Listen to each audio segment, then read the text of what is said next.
Physical therapy has always been a mystery to me. I never really played sports seriously, and I've been lucky enough to never get an injury that required physical therapy. I love a massage, but I didn't think a massage would solve any real problems in my body. So when my endometriosis specialist recommended I start seeing a pelvic floor physical therapist immediately, I felt a lot of resistance.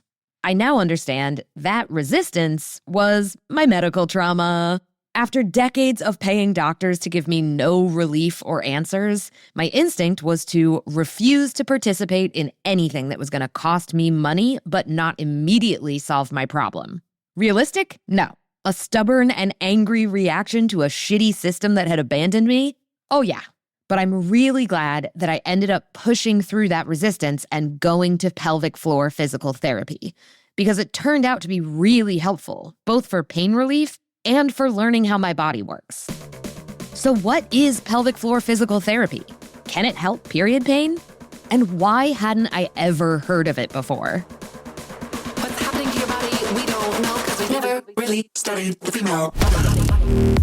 Say it's all in my head, but the research is quite spotty. No, we've never really studied the female body. I go to the doctor to get dismissed. Try losing weight, you're just anxious. That's fine, that's cool, I'm not pissed. Just wait 10 years for a diagnosis. Psychosomatic, you're so dramatic. Hysterical, emotional, hormonal, erratic. Heart disease, chronic fatigue, depression and anxiety. Do you have pain? No, you don't, because you've never really studied the female body. Welcome back to CRAMPED, the podcast where I try to find answers to my and other people's questions about their period pain. I'm your host, Kate Helen Downey. If you just found this podcast, you might want to go back and start from the beginning of season 1. Right now, we are in season 1.5. We're still talking about period pain, but we're a little looser, we're a little casual, and we're covering topics that I didn't have time to get into in season 1. If you would like to support this podcast and make sure that we are able to continue through season 1.5 and beyond, you can join our Patreon at patreon.com/cramped. You'll get bonus episodes, you'll get access to our Discord community, there are whispers of a book club being organized in that Discord community, and you get the satisfaction of knowing that you are supporting work that is bringing important information to people who need it. And just a quick reminder, I'm not a doctor. This is not medical advice. Everything presented in CRAMPED is my own and other people's personal experiences. I'm just a research nerd with a uterus and a microphone sharing what I found. And today, what I found is pelvic floor physical therapy. We're actually just going to get right into it with our expert because I know you have questions, I have a lot of questions, and she's got answers. I am Dr. Sara Reardon, a board-certified pelvic floor physical therapist, mom of 2, and recent author of Floored, A Woman's Guide to Pelvic Floor Health at Every Age and Stage. We're going to start real basic. What's the pelvic floor? Well, I'm a physical therapist that focuses on muscles, tissues, and nerves in the body, and I focus on the pelvic region of your body. So there are a group of muscles there called your pelvic floor muscles, and they sit like a basket at the base of your bony pelvis, and they support your reproductive organs like your bladder, which holds urine, your bowels, which hold stool, your uterus, and your ovaries. So these muscles support all of those like a hammock. And then these muscles also have openings in them that have your urinary sphincter to help hold in and release urine, the anal sphincter to do the same for bowel movements and gas, and then the vaginal opening for menstruation, vaginal intercourse, and vaginal birth. So these muscles are working for us all throughout the day, every time we breathe and move and cough and use the restroom and have sex and give birth and release menstrual fluid and all of these things. And yet we don't really talk about them or often don't even know they exist until we start having an issue in the area. I didn't know pelvic floor physical therapy existed. I mean, even if I had kind of heard of people going to pelvic floor physical therapy, I thought it was for just after you give birth and you need to like tighten up, strengthen, get everything back to the way it was before pregnancy. I had no idea that was something you might even need at other times other than pregnancy. So why might someone need pelvic floor physical therapy? Often we think that only pregnancy, birth, and getting older are reasons we would have a pelvic floor problem. But in reality, you can experience pelvic floor issues at every age, from the time you start menstruating to when you become sexually active to pregnancy and birth and postpartum. But also if you have a diagnosis like endometriosis or even recovering from breast cancer or gynecological surgery. So there are so many seasons or experiences in a woman's life that we can have pelvic floor problems, but yet it's often that we don't even hear about these muscles or that there could be therapy for them until we're already having a problem. Male bodies can also have pelvic floor issues. I just focus on female bodies. How are pelvic floor muscles involved in period pain? So when we experience pain in our bodies, we typically have an upregulation of our sympathetic nervous systems, which is like our fight or flight kind of reactionary system. When we have that, we go into kind of a protective mode where our muscles tighten, we may shallow breathe, we kind of guard or grip. And that is tension that can kind of manifest in our pelvic floor muscles, just like it would manifest in your jaw and you have TMJ, or tighten your neck and shoulder muscles and you get headaches or migraines. So when we have pain in our body tends to tighten up, tense up, our nervous system becomes overactive, and we're in this cycle of chronic tension. When you have tension in your pelvic floor muscles, you can experience things like painful intercourse, painful bowel movements, difficulty emptying your bladder, frequent urination, difficulty using tampons or menstrual hygiene products. Like any muscle in our bodies, these muscles can be weak, which we often think of like do your Kegels, or these muscles can be tight, which is more often what we see with people who have period pain and pelvic pain. However, it's not just the muscles that are involved. You've got hormonal fluctuations that affect your pelvic floor and tissues, tissue restrictions that you're experiencing in your body. It can cause lesions on the bowels, which affects your bowel movements and can cause painful bowel movements. You can have deep infiltrating endometriosis on your bladder that causes urinary urgency, feeling like you've got a chronic urinary tract infection, bladder pain. All of these things can lead to painful intercourse or deep penetrative pain with intercourse. All of these things could be really connected, and we just don't even know that these muscles are what's connecting all of these layers of our body and our reproductive organs. We talked about this before we started recording, but I'm currently having my first period since my endometriosis excision surgery. I've got my symptoms under control right now, and I have a heating pad on below the desk here. But as you were going through all the areas of your body that tighten up, I was checking. I was like, wait, am I tensing? My shoulders, my jaw, my diaphragm, am I deep breathing? And it's true. It's almost like a baseline level of tension that happens when you're in pain that you're not even aware of because you're just constantly trying to like hold it off. Right. I mean, you're literally just kind of learning how to survive and function when you have this disease process and it's chronically experienced cyclically and you're not really getting relief from it. Even if you remove the disease, you still have this residual muscle tension, tissue restriction, upregulated nervous system because you've been experiencing this for so long. And so I think it's just a really important piece to think about. And it's a little bit lacking in our medical system in general. We fixed the problem, we cured the cancer, we took out the disease, like you're good. But we don't think about how the dysfunction has affected us in different ways. And we need to learn how to pee, have pain-free sex, get back to exercise, breathe properly, because they've all kind of been just a little disorganized in our bodies because of the disease process. Is that generally how it goes, where chronic pelvic pain just creates chronic tension in the pelvic floor muscles, which leads to all these other symptoms? I would say yes, and it's a little bit of the chicken or the egg. Like sometimes we have people who have pelvic floor muscle tension. The sequelae is leading to What's sequela? A cascade of effects, different things that are happening because of one issue. So the pelvic floor muscles are actually the primary issue, and then it can lead to other things as well, like difficulty emptying your bladder or pain. So in your case, the pain was the kind of primary issue, and then that led to other things. But it's a cycle. And so again, you can kind of take out one piece, but you've got to really make sure that you're addressing all those pieces of the puzzle. If someone who's experiencing really bad period pain has never gotten great answers or a diagnosis from their doctor, if they show up at a pelvic floor physical therapy appointment, what happens? Most sessions are about 45 minutes to an hour, so they're one-on-one. We have the luxury of time as pelvic health PTs, which is one of my favorite things about being in this field. We sit down and we're going to just talk for maybe 15 minutes about what are you experiencing? And you may be there, Kate, for period pain and peeing problems and painful bowel movements, but I'm I want to hear about what you do for work, about exercise, nutrition, your menstrual cycles, your sexual health history, things that I can start putting together in my head, what does this picture look like for her? I'll explain the pelvic pelvic floor muscles to you using a model, kind of showing you what we're going to do and what we're looking at. And then we do the physical portion of the exam.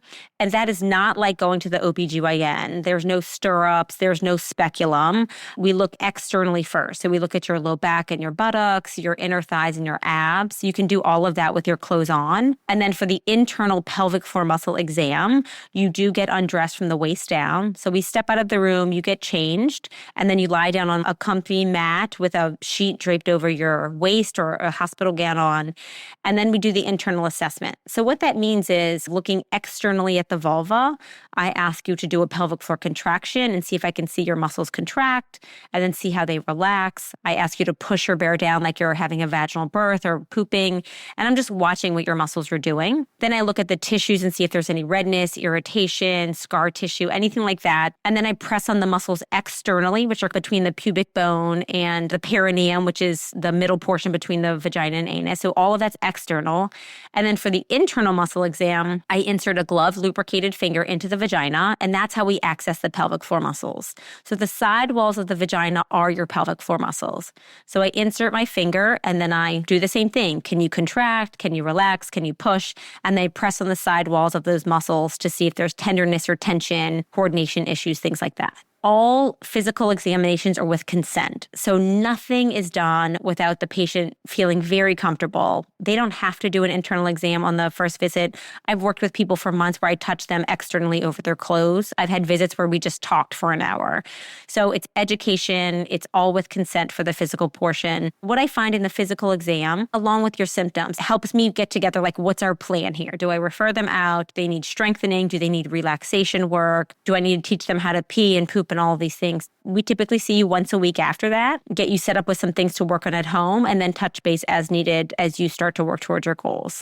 I'm trying to wrap my head around, what do you find to work on? Is it like when you're getting a massage and there's like a knot in the muscle? And then what do you do about it? I always think about assessing the pelvic floor muscles and the pelvic muscles in general, like peeling layers of an onion. So I'm looking externally, like at the hips, how much rotation your hips have, your inner thigh muscles, your abs. Like, are you gripping your abs? Do you have a weak core?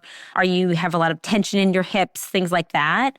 And then I think about peeling the outer layer of the muscle. So if you have tension, say you have pelvic floor pain, right? And you like sit with your legs all twisted up and you squeeze them together throughout the day because you sit and you're in pain, or you have really tight IT bands because you're a runner, or you had a hip injury from a fall and that caused tension in your hips and now that causes tension in the pelvic floor. So tension is like when you feel these like knots or kind of taut bands in muscle and we're trying to like soften and relax that. And so we might see that externally, but then we also feel that internally. During the internal vaginal pelvic floor muscle assessment, if I press on one side and it causes you pain, that's an indicator for me like, oh, we could have some spasm here, we could have some tension, things like that. Pain is information from our bodies. If I touch on your forearm, that shouldn't cause pain, right? But if I touch internally into the pelvic floor muscles, that shouldn't cause pain either. And if it does, that's a sign of pelvic floor muscle tension and overactivity. The other thing we look for is weakness. So this is when the muscle's just not contracting as well. So it's almost like your biceps trying to like lift up a really heavy weight and it can't quite get there. That's what can happen in the pelvic floor. When I ask you to squeeze, you can't hold it or it relaxes really quickly. Or I've even had moms who've given birth and they have what's called an avulsion where part of the muscle kind of tears away. So there's different things that we're finding that contribute to weakness as well. And that's what we kind of look for in the exams that help us direct our treatment pathway. When I first started going to pelvic floor physical therapy, I was shocked that no doctor had ever suggested this to me before. While, of course, it didn't immediately solve my pain from endometriosis, it helped so much with my lower back pain, it helped with my constipation, and it took my general period pain level down a couple of notches, which is not nothing. My pelvic floor physical therapist also talked me through a lot of the other issues I was having with digestion, and during our sessions, she would explain to me how all these things were connected to my pelvic floor muscles. My pelvic floor physical therapist started becoming one of my best allies as I was trying to figure out what was going on in my body and get help for it. When I would mention an issue I was having, she would be kind of a pelvic detective, poking around, looking for clues in my muscles and helping me understand what might be happening. I asked Dr. Sara if this was a common dynamic with pelvic floor physical therapists. It is. The way our medical system is siloed right now, it's like if you see a gynecologist, like they're focused on reproductive organs and you start talking to them about your peeing and pooping problems, like, oh, that's GI and urology, right? So that's like a different silo than what they're in. When you talk to a pelvic floor physical therapist, this is all our wheelhouse, like everything from painful sex to hemorrhoids to birth to menstruation. So really anything in the pelvic region, we're trying to, as you said, detect what are these puzzle pieces that are going together. And we're not going to do the diagnosis, obviously, but we're at least going to be like, hey, I think we should refer you out to start investigating this further. We're going to take a quick break and we'll be right back. If you're listening to this podcast, you are not adverse to thoughtful, funny, and inclusive conversations about sometimes awkward things. So I've got a podcast recommendation for you. It is called Sex Ed with DB, hosted by my good friend Danielle Bezalel. Danielle is a sex educator with a master's of public health, so she's more qualified than I am. She gives medically accurate, science-backed sex ed. Danielle talks to doctors, therapists, researchers, writers, and educators about everything from orgasms to abortion to periods to how to actually talk about what you want in bed. I loved their recent episode, 20 Types of Orgasms, with sex educator Goody Howard. Who doesn't want to have 20 types of orgasms and be walked through exactly how to do it with 2 different sex educators? Check out Sex Ed with DB wherever you get your podcasts and follow Danielle at Sex Ed with DB Podcast on Instagram. Cause we never really started the female body.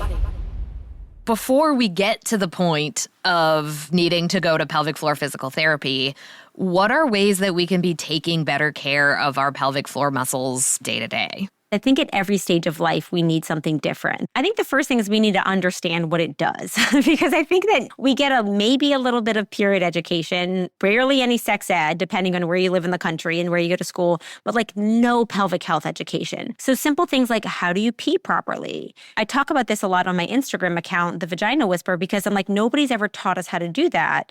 And a lot of people are doing it wrong. That could be causing problems. How do you do it?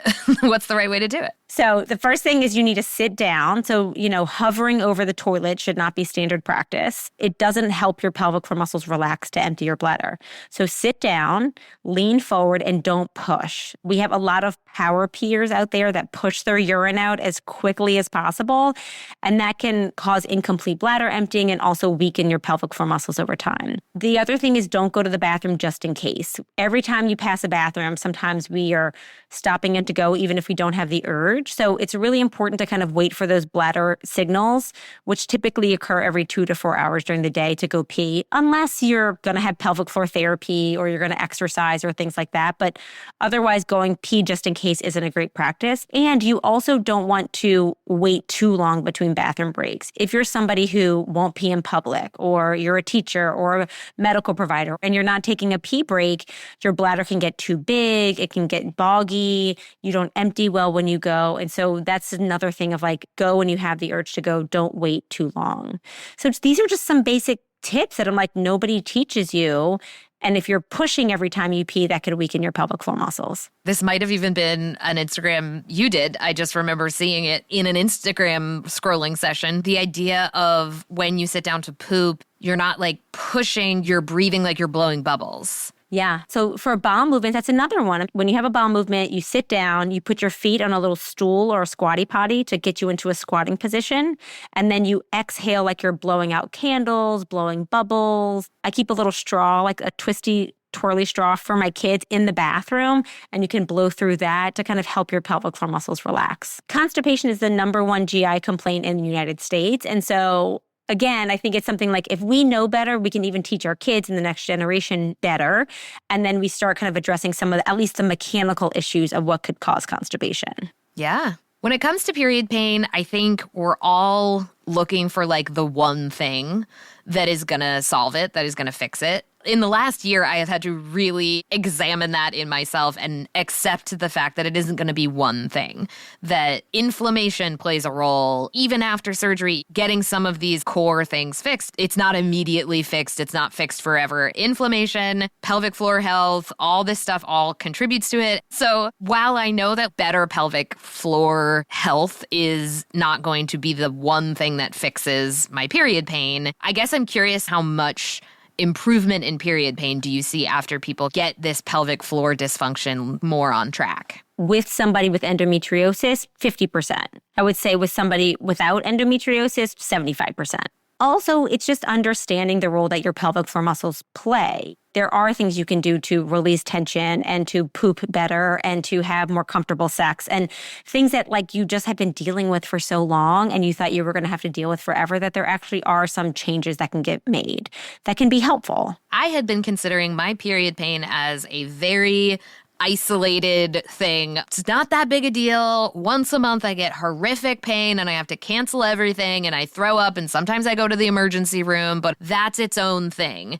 But I was also dealing with chronic constipation and very slow digestion, low back pain at almost all times, brain fog, fatigue, wild mood swings, and depression and anxiety that were very correlated with my cycle.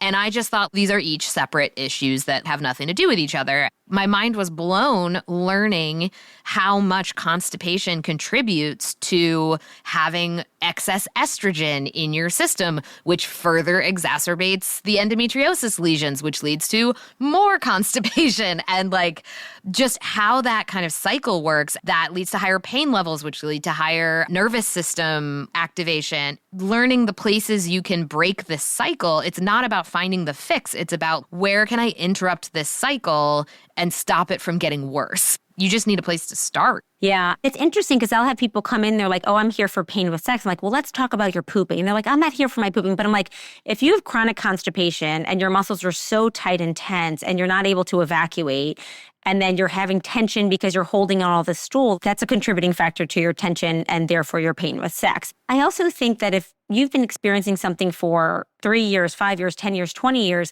there is no one magic thing. And I actually think that our medical system has tried to convince everybody that there's one thing, and it's not. The basics are your nutrition is good and your sleep is good and your stress is managed, and like just the basics that are actually quite hard to do in the modern world. But it's hard, and it's hard when you're in pain. And I think it's hard when you feel like you have been abandoned by your body or you've had medical trauma for years because of the gaslighting and dismissal by medical providers. There are so many layers to it and complexities that there is unfortunately no magic pill, but I don't think that there is for anything. And I think it's equipping you with real lifestyle changes and at least tools in your toolbox to manage symptoms and pain kind of long term, even after the disease process is treated. I know a lot of people would love to start going to physical therapy, but their insurance won't cover it, or they're not in a place where they can access that easily, or they just can't afford it. They're listening to this episode. They want to do something to improve their pelvic floor health right now.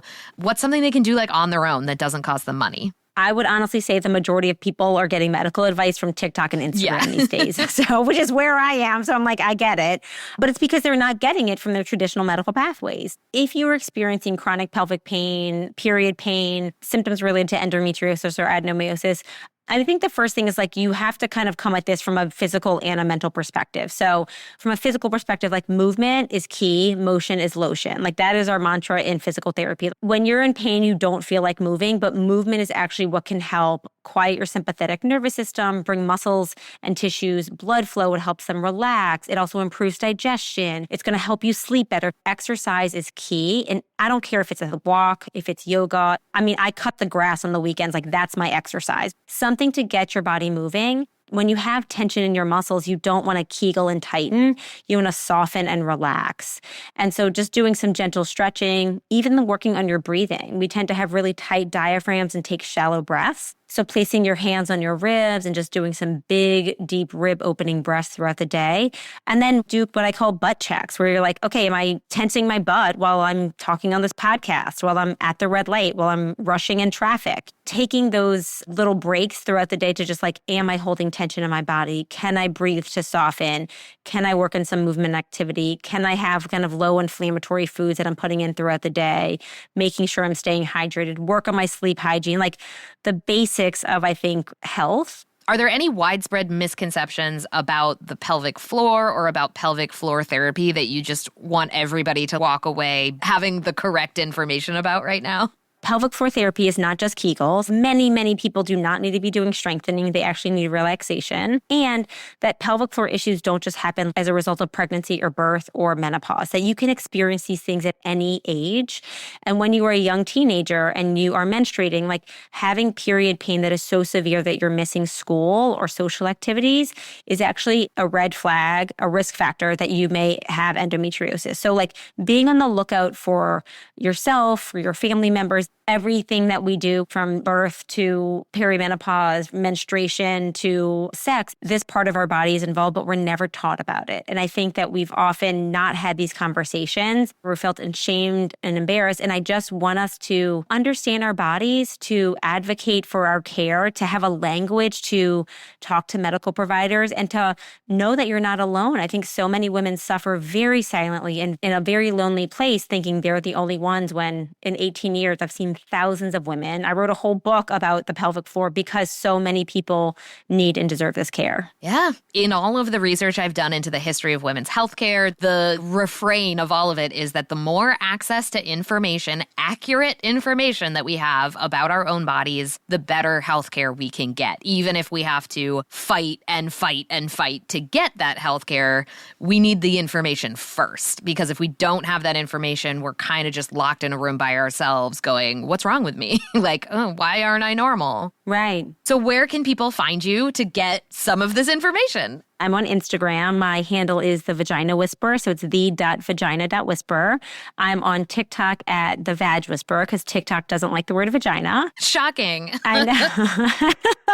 I have a whole pelvic floor platform with exercises for pregnancy, postpartum, painful sex, period pain, perimenopause. It's at thevaginawhisperer.com. And then my new book came out, Floored, A Woman's Guide to Pelvic Floor Health at Every Age and Stage. Awesome. Thank you so much for joining. Thanks for having me. That's it for this week's Cramped. If you've had an experience with pelvic floor physical therapy that you want to share, we would love to hear it over on the Cramped Discord, which you can join by supporting us on Patreon at patreon.com/cramped. I absolutely welcome any corrections or more information, and you can reach out to me on Instagram at Kate Helen Downey or email us at crampedpodcast@gmail.com. See you soon. Cramped is hosted and created by me, Kate Helen Downey. Kelsey DeLonzo is our editorial producer. Sound design and mixing is by Kelly Kramerick at Maven Post Media. Cramped's incredible theme song is written and performed by Faraday. Our podcast art was created by Nicholas Shepard. If this podcast has been useful or helpful to you, please give us a 5-star rating on Apple Podcasts or Spotify and leave us a review. We are an independent podcast, and taking just a minute to rate and review, it genuinely helps other people find us who might need this information. What's happening to your body? We don't know because we've never really studied the female body.